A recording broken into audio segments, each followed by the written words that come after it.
दोस्तों, खबर उत्तर प्रदेश के अंतर्गत जनपद गोंडा से है, जहां पर जिला उद्यान विभाग द्वारा आयोजित किसान मेले में शहद पुरुष के रूप में जाने वाले जनपद बहराइच के प्रगतिशील कृषक श्री रामफेर पांडे जी ने शहद के बारे में जानकारी देते हुए बताया कि शहद का प्रयोग करने से तमाम प्रकार के लाभ प्राप्त होते हैं और तमाम बीमारियां शहद से दूर होती है। जी हां दोस्तों, देखिए प्रगतिशील कृषक श्री रामफेर पांडे जी ने शहद के बारे में क्या कहा। देखिए क्राइम खुलासा न्यूज के साथ जितेंद्र तिवारी की रिपोर्ट। भगवान विष्णु मंगलम गरुड़ध्वजा मंगलम पुंडरीकाक्षा मंगलायतनो हरि। आज उद्यान विभाग के उद्यान गोष्ठी के अवसर पर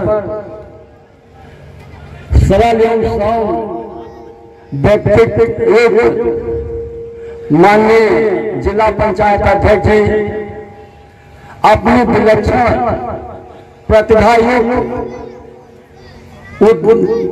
उद्यान उप निदेशक महोदय परमादरणीय श्री पंकज शुक्ला जी एवं मंच पर हमारे राजनीतिक क्षेत्र के वरिष्ठ राजनीतिक महानुभाव, क्षमा कीजिएगा नाम से हम नहीं जानते हैं, लेकिन आप लोगों की प्रतिभा से हम प्रभावित हैं, आपको प्रणाम करते हैं। सफल संचालन कर रहे आदरणीय संचालक महोदय, आपको भी प्रणाम। हमें किसान भाइयों संचालक महोदय ने शहद पर बोलने की अनुमति दी है, इसके लिए हम इनका आभार व्यक्त करते हैं। उद्यान विभाग के अंदर या कृषि विभाग मछली में सेरिकल्चर में कहीं भी कोई ऐसी ब्रांच नहीं है जिसमें अमृत पैदा किया जा सके। उद्यान विभाग ही एक ऐसा विभाग है जिसकी हमको वैज्ञानिक दृष्टिकोण से शहद उत्पादन करने की विधि बताए हैं। और शहद की हम नहीं कह रहे कि अमृत, हमारे वेद शास्त्र भी अमृत की संज्ञा दिए हैं। शहद इतना उपयोगी होता है कि जो जन्म से लेकर और मृत्यु तक शुभ कर्म या कर्मकांड में या देव पूजन में शहद की आवश्यकता पड़ती है। अभी तक हमारे यशस्वी प्रधानमंत्री जी किसान की इनकम जनरेट करने की बात कर रहे हैं, 2 गुना की बात कर रहे हैं। जैसा कि आप लोग जानते हैं कि आज भी हम तेल के मामले में 40% तेल हमको बाहर से भारत सरकार को आयातित करना पड़ता है। अतिरिक्त पैसा भारत सरकार का जा रहा है और उस तेल को खा करके हमको पेशे का भी शिकार बन रहे हैं। मधुमक्खी पालन ही एक ऐसा व्यवसाय है या मधुमक्खी ही हमारी एक ऐसी जंतु है जो चाहे वो हमारी दलहनी फसल हो या औद्यानिक फसल हो, 15 से 20% उत्पादन पॉलिनेशन के द्वारा स्वतः बढ़ा देती है। इसमें किसी पूंजी की जरूरत नहीं है। अभी वैज्ञानिक महोदय ने कहा कि सब्जी उत्पादन की बात, दलहन की बात, लेकिन दलहन और सब्जी में 4 चांद लगाने वाला जो उद्योग है मधुमक्खी पालन ही उद्योग है। इससे 15 से 20% स्वतः हमारी उत्पादन बढ़ जाती है। अब हम आपको ये बताना चाहते हैं कि इस मधुमक्खी पालन जिनके पास जमीन है या नहीं है, भूमिहीन है, सीनियर सिटीजन है, नौजवान है, महिलाएं हैं, सभी इसको जो है अपना सकती हैं। अब मधुमक्खी चूंकि समय कम है, अब हम आपको शहद के बारे में बताना चाहते हैं कि शहद कैसे हमारी मधुमक्खियां बनाती हैं।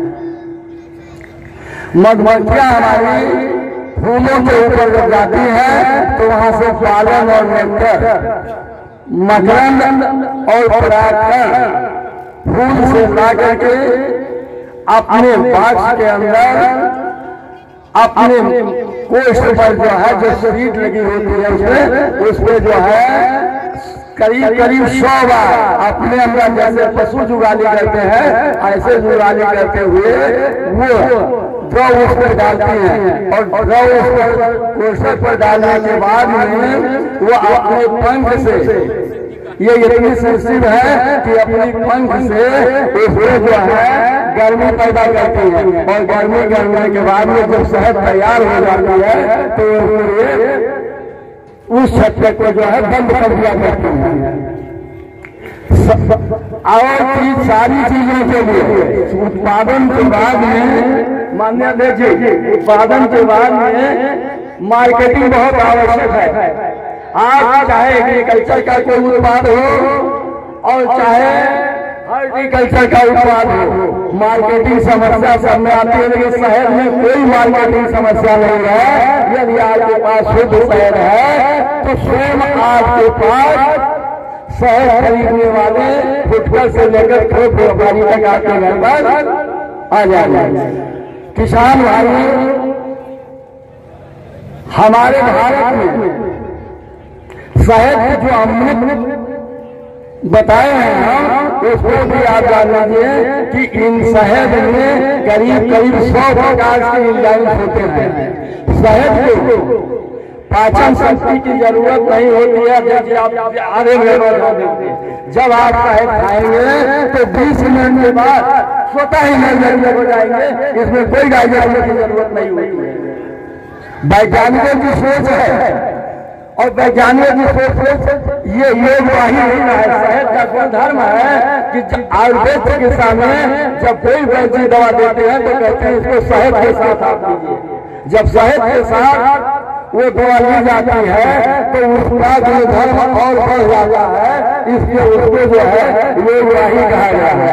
शहद के लिए इतना कहा गया है कि जो लोग शहद सेवन करते हैं या ज्यादा सेवन करते हैं, नहीं कर पाते हैं, तो उनके गुण इसका है कि बुढ़ापा जल्दी आने नहीं देती है और जवानी जल्दी जाने नहीं देती है। शहद का ये गुण है, ये मैंने बैठ और डॉक्टर साहिबान का ये सर्वसम्मत राय है। बस 1 मिनट और कहेंगे, क्योंकि सम्मानित हमारे बच्चागण एक चीज को नहीं कहे हैं, माफ कीजिए, हम किसी पर वो आरोप नहीं लगा रहे, क्योंकि आपके ध्यान में नहीं थे। आज ये असामयिक जलवायु परिवर्तन हो रहा है,